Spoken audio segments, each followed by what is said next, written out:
Let's go to Lee in Harrisburg, Pennsylvania. Lee, you're on the Ken Coleman Show. Hi, Ken. Thanks for taking my call. You bet. How can I help? I have worked for a company for 10 years. I love my work. I do work that matters. I recently made a pretty big mistake, and while my manager and I have agreed to clear the table and start over, I'd like some advice on how to move forward after that. The context is that I replied to a group text. No, I did not realize it was a group text. Oh, no. And I questioned, and I questioned my direct leadership. I mean, mortified does not cover it. Yeah, but you've talked to the leader about the text? I did not bring it up. I hid. I'll just say that. But it did come up. And, you know, I know it will take time to build a better relationship with my leader, but I don't want to see this past 10 years of work that I care about so deeply overshadowed by this. Yeah, I agree. I agree. So let me go back, because I thought you said at the start of your question that you and your leader have agreed to kind of let this water go under the bridge, but it sounds to me like that wasn't a direct conversation.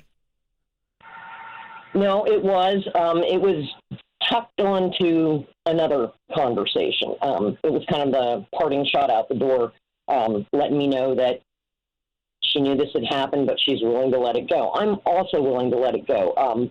Here's my concern. Okay. I really want to make amends, but I don't want to make it worse. So, okay, let me ask you this. Can we break this down? What did you say? Well, fortunately, it's not, and, you know, I'm not that kind of person. It wasn't a personal attack, but as a leader, if I had read it, I would have felt it as a personal attack. I said to someone that at least you're working somewhere where you have good leadership. I don't feel that here right now. And that was from an honest place. No, it was certainly not, I get it. Meant for everyone. I get it. I'm cringing right now. I would get cringe everywhere. But the reason I'm asking you what you said is because if you want to make amends, the way that it happened, you were in the leader's office, and it didn't even come up until you were walking out. And I want to know what was said by them. It was part of a larger conversation. Actually, I didn't even know it was going to be part of the conversation. But at the very end, after we had agreed to, you know, hey, this is a new manager for me for this building, and there's been some struggle. And we were like, you know, let's just find a way to get past this, just put everything under the table. And, oh, by the way, don't reply to group text.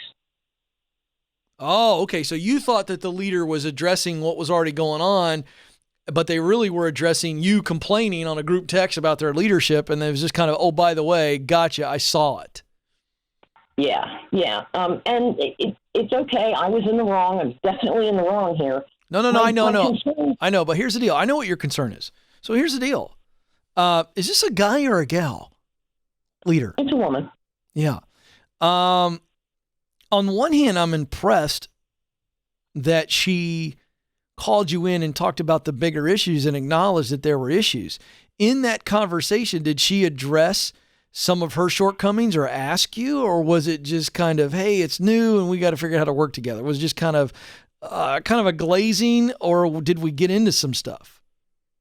No, we did get into some stuff. There were actually two other people involved. So it was, you know, I don't know, it was a for both of us thing. And, you know, I'm working for a company that's trying to change culture. Good.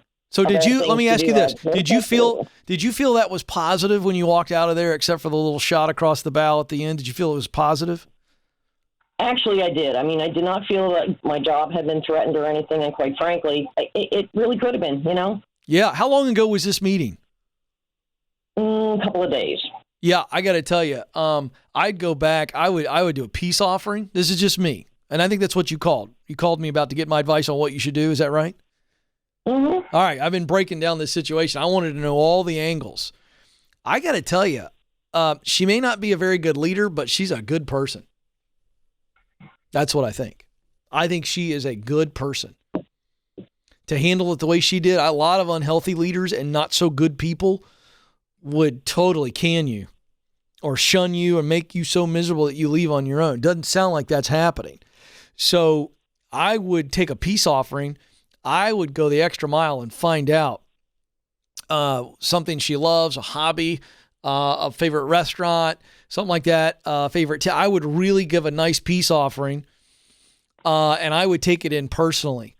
And I would say, I feel awful. I was in an unhealthy place, and you've taught me more in how you've responded to me by giving me grace. You've taught me more about myself than I was able to see. And because the comment, the mistake, the bad decision here to reply to a text, it doesn't matter whether it's a group or not. I should have never done that, but I was in a place of frustration. And when people are frustrated and unhealthy and they allow frustration to simmer, it becomes nasty. And that was on me. It wasn't just a bad judgment call. It was a greater frustration, and I should have handled it better. And I should have come to you directly and said, hey, I'm experiencing a little bit of this, but I want to be here. I don't want to work through this. And so I've learned a lot. So I'm not just here apologizing again. I'm here to thank you for showing me grace and mercy and teaching me something. And you are a good person. And I want to help you win. And I'm just grateful. I think that's all you can do.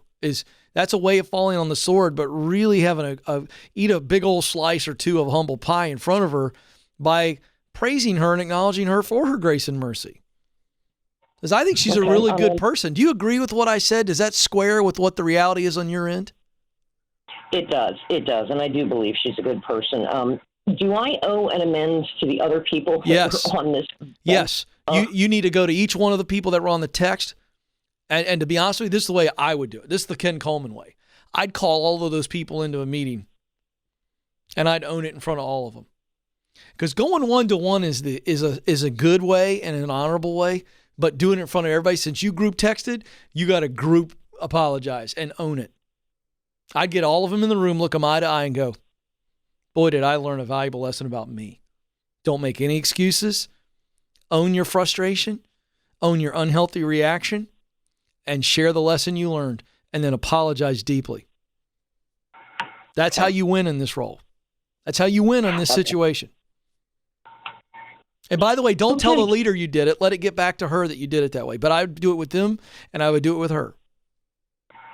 All right, great. Yeah, you got this. And now listen, Lee, what's key here is that you don't have any shame. Like, you handle it this way, there's no shame. So very few people in our world actually handle things like this the way you're going to handle it. You are an honorable, good woman. So handle it and forget about it. You hear me? I'll give it a try. No, not good enough. Okay, this one's hard. I know it's hard, but I don't want you to try. Oh, I'll do it. I'll do it. Thank you. Get that word try out of your vocabulary. I'm not word nerding out here and making a mountain out of a molehill. The word try means, well, I'll try. No, I'm going to do it. Oh, no, I'll do it. The try part was about trying to get over it for myself. But again, that's an excuse too. You thought you were going to get out of that one, didn't you, Lee? No, don't say I'm going to try to get over it. No, because if you try to get over this, you're stuffing your feelings. You got to own the feelings. You got to go, I'm embarrassed out of my mind. And say it to those coworkers. Say it to the boss. I am ashamed. I am embarrassed. I am humiliated. I'm hurt. I'm broken. I'm sad. Own it. Because once you own those emotions, then there's nothing else for you to try to deal with. They're going to look at you and go, good on you, Lee. But if you try to get over it, that means you're not going to admit the shame, the humiliation, the anger at yourself, whatever. But when you own it, it takes all the sting away. There's no more elephant in the room. You got it, Lee? I do. All right, go. Thank you so much, Frank. You bet. I appreciate you trusting me with this. But let me tell you something. You're going to come out of this better than you ever were before. But you must deal with it.